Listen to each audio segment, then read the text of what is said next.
some good news for you.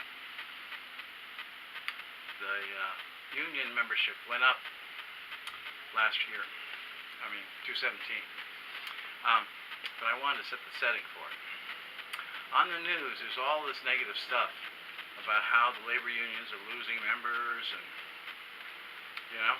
they keep saying bad things about unions on the media, ABC, CBS, all the TV stations, and they've been putting the unions down. The effect of this is a propaganda thing. You've got to check out the psychologists for this, but basically it's a constant barrage of anti-union propaganda on the corporate media.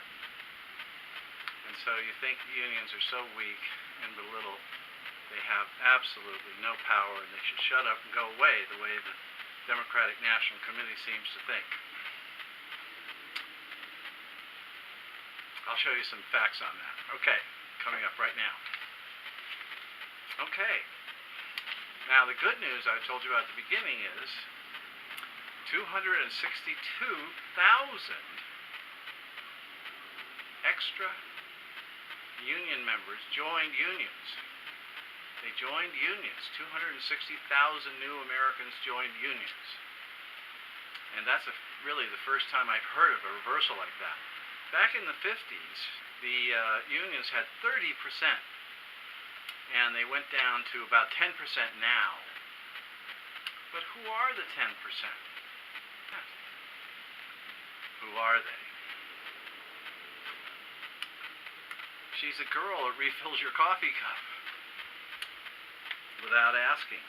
The boy that opens the door for the elderly lady. The AFSCME union woman who tracks down your Social Security check and brings it over to your house.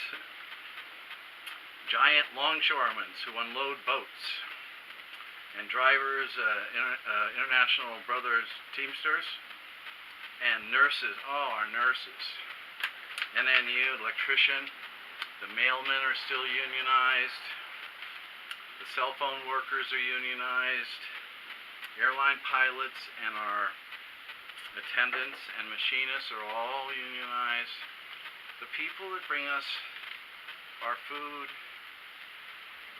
our air, clean air, and drinkable water are all unionized, including all the power that runs our cities. These are all unionized. Now, so there's about 16 million union members. Now, they have the strength of, they can send 16 million letters or emails or phone calls. They can send money to candidates to help the blue wave in November.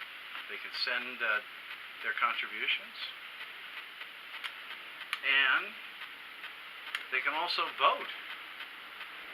And they vote in pretty regular numbers, unlike the ununionized workers. They vote in 80-90%. Now, that's all the strength that unions have really been talked about. And when they talk about us being weaker, they mean, oh, we have less numbers, absolutely, to send money, to buy lobbyists in the Democratic National Committee, to buy literature from the Democratic National Committee, all the things that they want us to spend money on, don't help us win. Hillary Clinton is the latest example of that. And Bernie Sanders and everybody else has established that door knocking is way more valuable than television ad buys.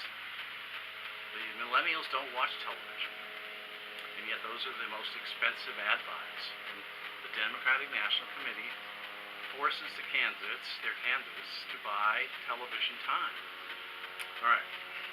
Now, the 10% that are members of unions, as I say, they're in the key industries. Labor unions are a very important contributor to the American economy, and they're derided on mass media all the time. We're trying to change that on Labor Union TV. Keep watching.